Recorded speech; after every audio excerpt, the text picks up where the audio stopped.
Alors, bonjour à tous. Donc, on a le plaisir ce matin avec Marc Vauthier de vous parler des low-tech. Et l'idée de cette présentation, c'est de voir comment ça peut nous inspirer pour essayer de trouver des voies de transition vers ici, dans ce bâtiment, en sciences de gestion. Marc, je te laisse. Bonjour à tous, merci beaucoup de m'accueillir. Un grand merci à Isabelle. Moi, Marc Vauthier, je travaille chez Orange Innovation à Rennes. Orange Innovation, c'est l'entité innovation du groupe Orange, un grand groupe, j'y reviendrai tout à l'heure. Et moi, ça fait de longues années que je travaille sur ces aspects environnementaux. Ça fait depuis 17-18 ans. J'ai commencé avec le Grenelle de l'environnement, c'était en 2007, quoi, voilà. Et je suis passé un peu par toutes les étapes, éco-conception, ACV, voilà, etc. Puis bon, j'arrive au bout de 17-18 ans, je me pose quand même beaucoup de questions et je pense qu'on prend problème, je pense qu'on ne traite pas le bon problème, quoi. Voilà, donc j'y reviendrai. Et j'ai mis un petit logo EcoSD sur ce slide-là parce que c'est une association qui veut dire éco-conception pour des systèmes durables. Et c'est une organisation qui regroupe des académiques et des entreprises et dans laquelle on travaille ensemble depuis de nombreuses années sur différents projets de recherche. Et pas mal des sujets sur lesquels dont on va parler ce matin sont entre autres tirés de travaux qu'on a pu faire ensemble dans ce cadre-là. Cette présentation, un petit mot juste d'introduction pour expliquer justement pourquoi on est là et pourquoi on fait cette présentation à deux voix. Marc va expliquer en quoi, quels sont les défis auxquels est confronté le groupe Orange en matière de transition. Moi, je vous parlerai ensuite un peu de low-tech, qu'est-ce que ça veut dire, comment ça se définit, qu'est-ce que ça apporte. Marc rebondira sur les low-tech. Qu'est-ce que ça veut dire chez Orange? Et donc l'idée, en fait, là, c'est pas de vous parler d'une entreprise et du cas particulier d'une entreprise, parce que nous, on s'intéresse à construire la boussole de l'université, mais plutôt c'est l'idée de se dire qu'est-ce qu'une organisation qui est assez éloignée des low-tech. En l'occurrence, on peut dire que peut-être que Orange, c'est quand même presque à 180 degrés de ce que peut être la low-tech. En quoi cette piste-là peut aider à essayer d'imaginer quelque chose de différent? Et l'idée étant de se dire en quoi ça peut nous inspirer, comment ça peut nous permettre d'avoir des idées, des inspirations pour faire la transition qui doit être faite à l'université. Ok, alors, oui, donc rebonjour, Marc Vauthier. Orange, donc c'est un grand groupe, hein, je vous le résume très rapidement, c'est pas que Orange en France, hein, on est présent dans 26 pays, il y en a 7 en Europe. Le reste, c'est sur la zone Middle East africain, donc il y a la Jordanie, l'Égypte, plein de pays francophones. Et évidemment, comme tout grand groupe, notre objectif, c'est de faire du business, hein, c'est de faire croître le CA, les bidas, payer les actionnaires, les salariés, etc., etc. Et on s'est malgré tout donné des objectifs de réduction des impacts environnementaux. Alors principalement le CO2, hein, la cible première, c'est le CO2. Donc là, vous avez la trajectoire qui a été affichée. Donc ça a commencé, je pense qu'aux alentours des années 2010, 2020, on s'est fixé des objectifs assez ambitieux, sachant qu'il faut qu'on soit neutre carbone pour 2040. Alors je vous rappelle, le GIEC c'est 2050, mais comme dans le monde du numérique on est super bon, on s'est dit qu'on pouvait le faire en 10 ans de moins. Donc vous pouvez voir qu'entre 2020 et 2025, là on devrait faire moins 14%. Donc je pense que ça va marcher. Hein. Christelle Laïdemen, la grande patronne, a dit qu'on était à moins 12 au mois de janvier, donc moins 2%. Je pense qu'en tordant un peu les chiffres, on devrait y arriver. Et puis après, on va être face à un mur, quoi. Moins 45% entre 2025 et 2030, et moins 45% après pour tendre vers les moins 90%. Honnêtement, c'est impossible, quoi. C'est impossible. Je pense qu'on est tous à croire qu'on va y arriver. La semaine dernière, avec Isabelle, on était à Rennes. Là, il y avait une convention locale pour le climat. Eux, c'était pareil, les mêmes objectifs. Et ils avaient tout l'enthousiasme du monde pour nous dire qu'en fait, ils allaient y arriver. En fait, je pense que c'est impossible. Et il faut vraiment le croire, quoi. Parce qu'en fait, il y a quelque chose qu'il faut essayer d'intégrer. C'est que, on est dans un monde où le modèle économique dominant, je pense qu'on est tous d'accord, c'est la croissance de la consommation. Hein. C'est-à-dire qu'il faut consommer. C'est-à-dire qu'on prend de la matière, on l'extrait du sol, on la transforme, on la transporte, ok. Et avec ça, avec un mix énergétique qui est carboné à plus de 80%. Donc ça, c'est des données qui sont communes, accessibles. Donc sur le tableau de droite, là, vous voyez en fait l'évolution de la consommation d'énergie primaire depuis les années 1800. Donc vous pouvez voir qu'en gros, on consomme toujours autant de bois, toujours autant de charbon, toujours plus de pétrole, toujours plus de gaz. En fait, il n'y a jamais eu de transition énergétique. Ce qu'on vous a appris à l'école, c'est faux. En fait, sur un territoire donné, par exemple sur le Morbihan, sur Vannes, là, il y a effectivement une transition énergétique. C'est comment vous êtes chauffé au bois, peut-être après au charbon, maintenant au pétrole, au gaz, mais globalement au niveau de la planète, il n'y a jamais eu de transition énergétique, d'accord? Donc croire qu'on va tendre vers la neutralité carbone, en fait, c'est un leurre. je pense qu'on n'a pas compris le problème, quoi. Voilà, je pense voilà, je sais pas, vous le voyez bien, hein, on a beau déployer des ENR ou du nucléaire, on ne fait que les surajouter. Les énergies s'ajoutent les unes aux autres. Il n'y a jamais eu de transition. Voilà, quoi. Donc je pense qu'il y a un gros problème. Alors, il y a une solution, c'est de se redire, il faut qu'on continue à innover. Hein, c'est ce qu'on fait tous. Mais alors, moi, j'ai réalisé, là, comme ça fait quand même pas 18 ans que je suis sur le sujet, souvent, innover, c'est rajouter, quoi. D'accord ? On rajoute des organes, on rajoute des fonctions.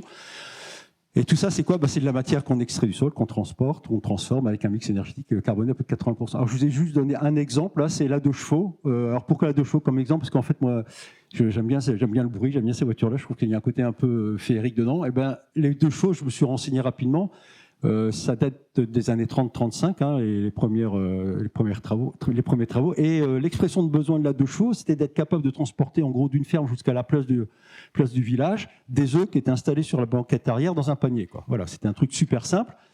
Et la 2 chevaux, c'est quoi ? C'était du faire un petit moteur. Rien que les sièges, je ne sais pas si vous avez vu les premiers modèles, en fait, c'était un tube métallique fermé avec un tissu au milieu sur lequel vous asseyez. Il n'y avait pas de séparation entre le passager et le conducteur. À droite, là-bas, vous avez la petite voiture qui peut ressembler à une 2 chevaux maintenant. C'est quoi ? C'est bourré d'électronique, c'est bourré de matériaux extrêmement complexes. Maintenant, j'imagine qu'il y a plein d'IA là-dedans, donc voilà, quoi. Voilà. Donc en gros, innover, ça c'est de l'innovation pure et simple, mais on n'a fait que rajouter, quoi. On n'a rien enlevé, hein. On n'a fait que rajouter, quoi. Alors le dernier détail, c'est le grille-pain, là, vous avez tous connu le grille-pain sur la gauche, et puis sur la droite, c'est la version moderne. Vous savez, c'est un grille-pain qui est connecté à l'énergie, connecté au réseau télécom, et vous avez une application qui vous permet de choisir un peu le genre de design, de petits dessins que vous voulez cramer sur la tartine, voilà, quoi. Et ça, c'est de l'innovation, quoi. Voilà. Donc tous les ingénieurs, tous ceux qu'on forme depuis des décennies, c'est pour créer ce genre de produit. Un grille-pain connecté à la météo qui permet de vous griller un soleil qui vous dit la météo sur la tartine. C'est fabuleux. Donc voilà. Donc en fait, innover, c'est rajouter, et c'est rajouter de la complexité. Alors, à côté de ça, ça c'est la version un peu court terme, et puis je pense qu'il y a un autre point qu'il faut avoir en tête, c'est la notion de temps long.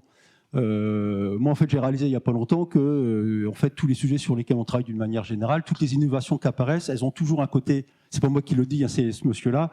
En fait, dès qu'une innovation sort, on imagine toujours les bons côtés sur le court terme et on néglige les conséquences négatives sur le long terme.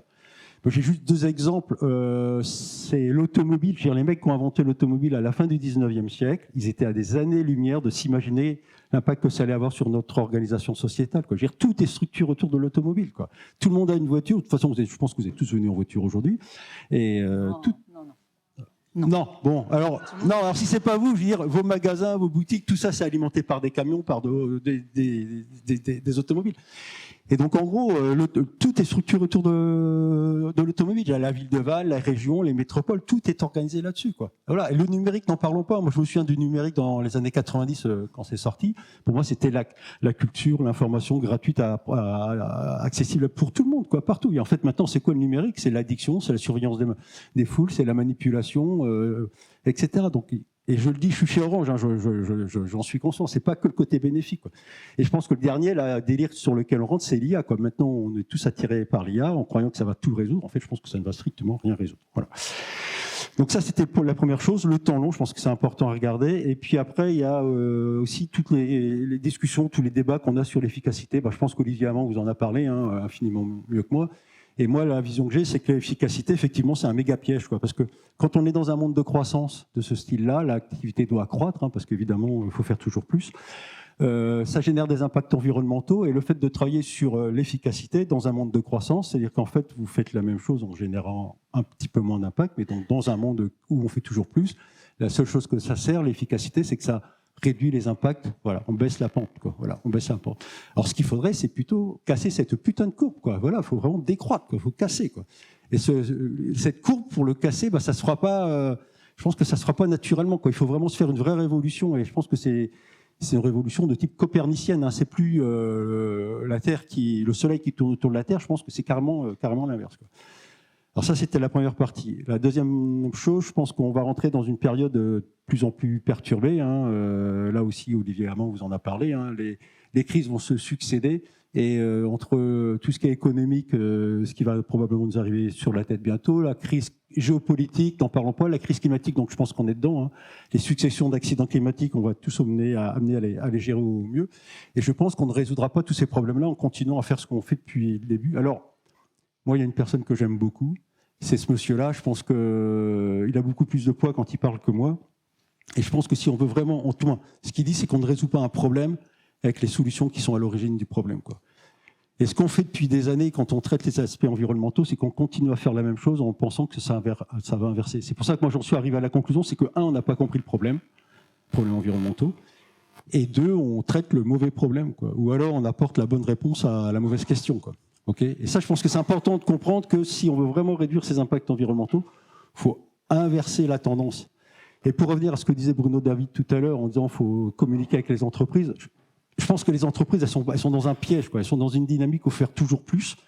Et je le vois bien chez Orange. Il y a la concurrence, il y a la réglementation, et on est dans un écosystème avec les fournisseurs. C'est extrêmement compliqué de changer. Et en fait, on ne changera pas en continuant à faire ce qu'on a toujours fait, quoi. Donc, il faut vraiment inverser la machine. Alors, c'est hyper compliqué, ça va prendre du temps, mais je pense que c'est important de se dire qu'il faut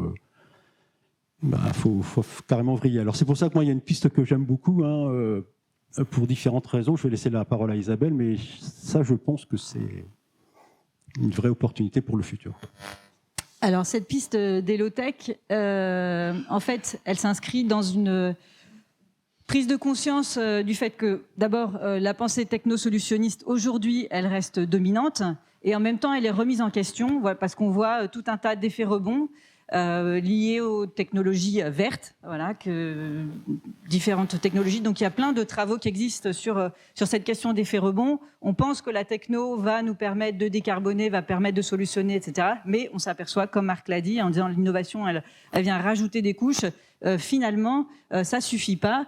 Et il y a ce constat que la sobriété est nécessaire. Et donc c'est entre autres l'Académie des technologies qui le reconnaît.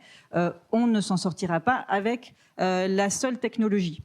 La technologie, elle est au cœur de plein de paradoxes, et moi j'aime bien en souligner un et revenir sur cette image nautique qui a été présentée en introduction. Dans le monde de la course à la voile, la technologie est omniprésente, alors ça permet d'atteindre des niveaux de performance toujours plus élevés.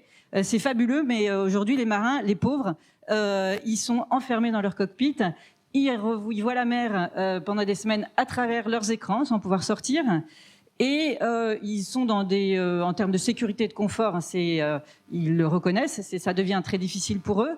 Et en plus, comme le dit Olivier Amand, la performance se fait au détriment de la robustesse. C'est des systèmes qui sont hyper fragiles, et une moindre panne d'ordinateur, et puis c'est retour à la maison. Donc, dans ce domaine de la voile, il y a une prise de conscience. Il y a pas mal de coureurs qui se sont, qui ont pris la parole il y a quelque temps pour dire la technologie, elle pose problème, et en plus, elle ne va pas résoudre tous les problèmes, même avec plein d'écomatériaux et autres, ça ne va pas résoudre les problèmes environnementaux. Il faut trouver d'autres solutions. Donc, il y a des gens qui pensent, qui essaient de trouver d'autres modèles. La Golden Globe Race, je ne sais pas si vous êtes familier de cette course-là, mais qui a été, il y a quelques années, relancée, en fait. C'est une course dans laquelle il s'agit de faire le tour du monde en solitaire, sans escale, et avec les mêmes technologies que celles de la première édition qui avait eu lieu en 1968, c'est-à-dire avec un sextant, etc. Et donc, ceux qui partent dans cette aventure disent que on retrouve l'esprit de la compétition, et c'est une course qui est incroyable et qui ne repose pas sur la technologie. Donc ça montre que notre rapport à la technologie mérite d'être questionné et qu'il y a des alternatives. Donc l'alternative low-tech, c'est un mouvement qui est centré sur une réflexion autour de la question de l'utilité et des besoins. Donc à chaque fois on se dit, on a besoin de quelque chose, de quoi on a besoin, plutôt que d'aller inventer des trucs, d'imprimer le soleil sur une tartine. On a besoin de quoi et comment on y répond de manière simple et intelligente, en apportant des réponses simples et durables, et en utilisant des techniques qui sont plutôt peu consommatrices de ressources. Alors, la démarche low-tech, c'est pas, il n'y a pas des objets low-tech, il n'y a pas de label low-tech, c'est plutôt une démarche. Donc, on se questionne sur les besoins et on essaie de répondre de manière simple, intelligente, durable. Quelques exemples.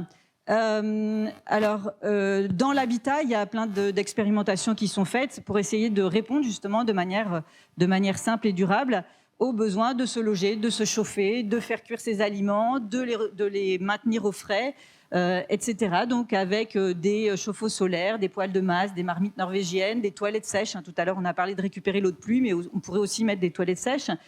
etc. Donc il y a plein de technos, de solutions simples. Moi j'aime bien prendre quelques petits exemples aussi plus rigolos que les toilettes sèches, mais typiquement, je ne sais pas si vous avez déjà vu ça, certains l'ont expérimenté à Concarneau, dans une journée qu'on avait organisée là-bas, c'est le Rocket Billy, c'est un rocket stove, donc un système de poêle qui est très efficace, très économe en combustible, qui permet de monter à température, le Bilic qui est intégré à ça et qui permet de faire en plein air et de manière très conviviale un repas voilà, autour de crêpes, et c'est hyper chouette. Et donc pour info, cet objet-là, si vous en voulez un, le meilleur moyen c'est s'inscrire, mais je peux vous le remettre, vous vous inscrivez à un stage, on peut l'acheter, mais on peut surtout aller apprendre à le fabriquer soi-même.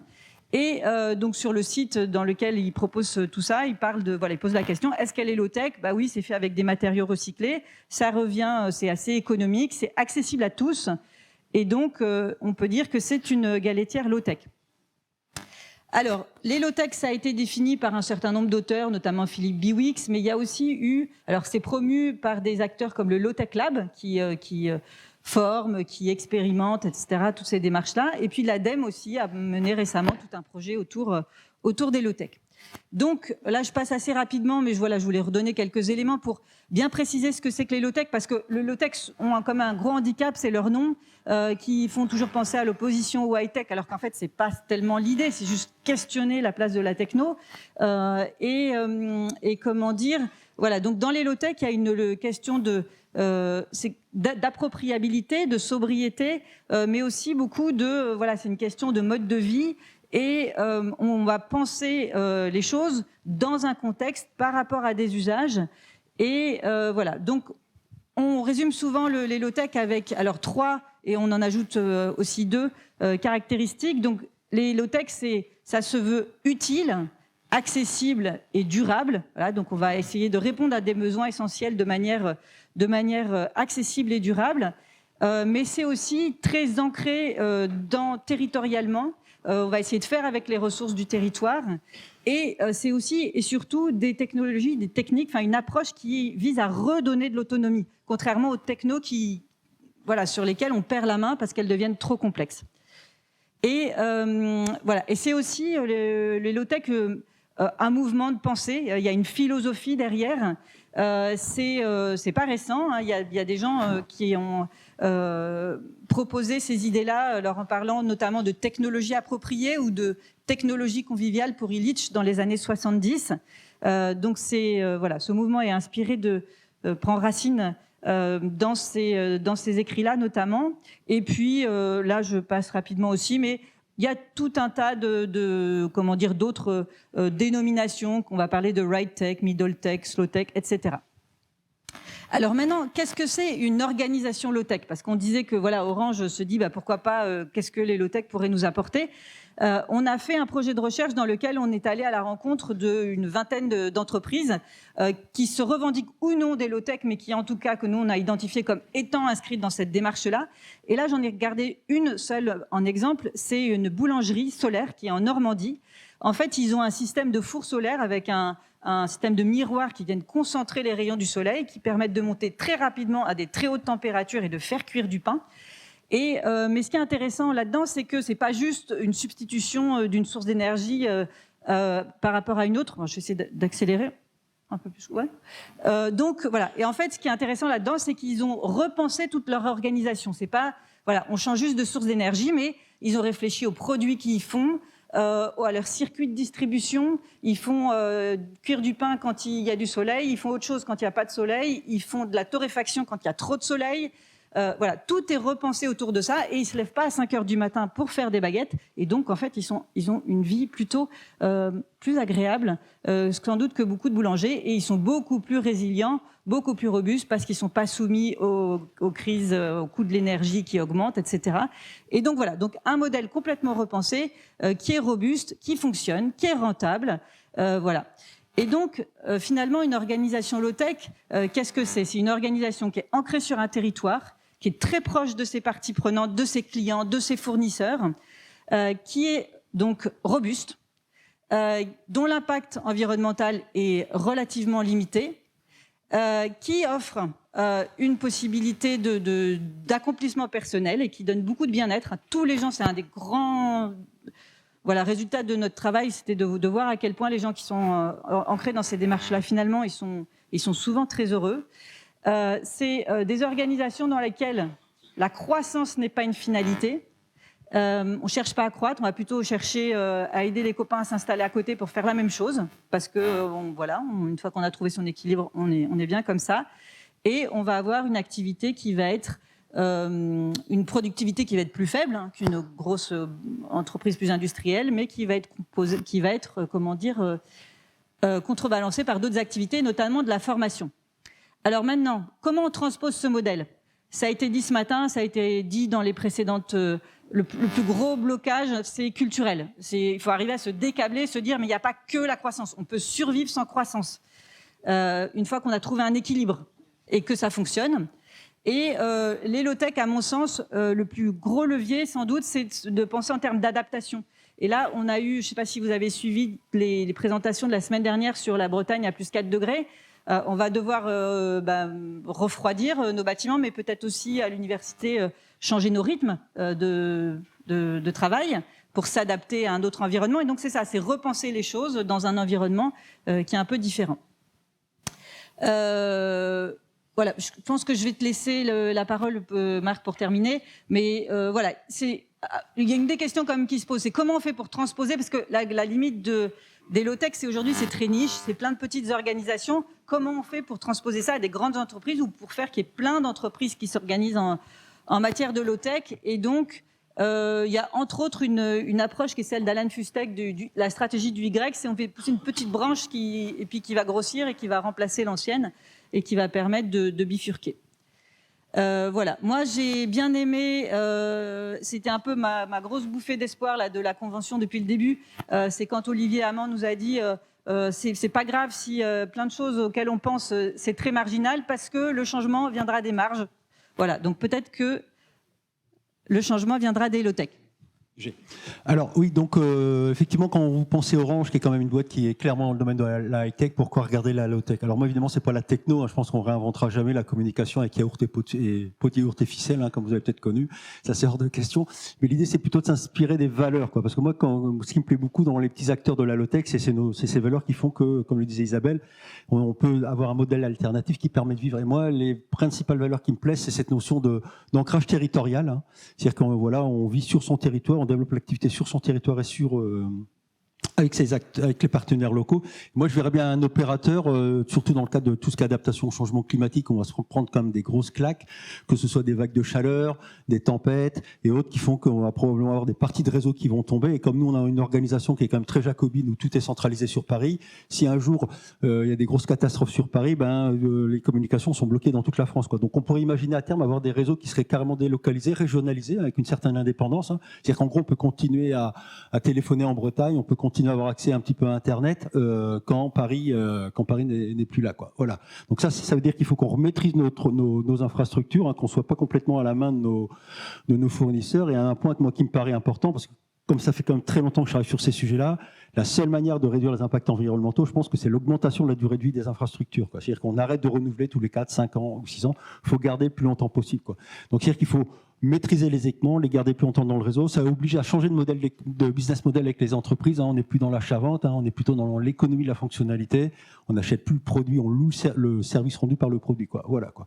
Donc tout ça, c'est des valeurs qui viennent de la low-tech, qu'il faudrait que chaque entreprise, chaque acteur se les approprie. Et pour transiter, et puis il y a le dernier point, moi j'ai marqué soutenabilité forte, je pense que c'est le dernier stade, le stade après la low-tech, c'est de regarder un peu tout le lien avec le vivant, non-vivant, humain, non-humain, quoi. Parce que je veux dire, il y a les petites bêtes, mais il y a aussi les hommes et puis la faune, etc. Donc je pense que ça, maintenant, il faut que ça rentre dans les modèles économiques, de manière à ce que quand on pense quelque chose, on intègre aussi ces acteurs-là dans nos activités. Et donc, pour conclure, on s'est posé la question de voilà, comment l'université pourrait s'inspirer de cette démarche low-tech. Une première réflexion que ça peut inspirer, c'est une réflexion sur l'ancrage territorial. Et donc se dire voilà, à quel besoin l'université répond. Probablement développer des savoirs, des savoir-faire, des savoir-être, voilà. Donc, qui répondent aux besoins de notre territoire. tout en s'appuyant sur les ressources du territoire. Donc, dans ces logiques de soutenabilité forte, on est inscrit dans des limites physiques. On a des ressources matérielles et humaines sur notre territoire et on va essayer de répondre au mieux aux besoins dans les limites de ces ressources. La low-tech nous inspire aussi une réflexion sur la robustesse. Donc, on voit que voilà, vraiment ce qui est frappant dans les organisations qui ont intégré cette démarche-là, c'est à quel point elles sont robustes. Et donc, peut-être que voilà, pour que nos étudiants soient plus robustes aussi, il faudrait qu'ils soient plus pluridisciplinaires pour s'adapter à un monde qui va changer. En termes de recherche, alors j'aurais pu mettre des points d'interrogation à chaque point, c'est juste des idées. Voilà, se dire que on va réfléchir aux questions d'adaptation et d'atténuation, mais sur le temps long. En termes de fonctionnement, on peut réfléchir à intégrer des low-tech, voilà, des toilettes sèches ou autres dans nos bâtiments. Mais aussi peut-être réfléchir à notre organisation de manière plus structurelle, plutôt que juste rajouter des solutions voilà, qui s'ajoutent. Et puis, ce qui est sans doute essentiel, alors la convention c'était UBS en 2030, mais il faut sans doute réfléchir à 2050 ou 2100, et pour que ce qu'on construit aujourd'hui, ce soit robuste dans une Bretagne à plus 2,7 et ensuite plus 4 degrés, qui voilà, sont les prévisions actuelles de réchauffement local. Voilà, merci beaucoup. Merci.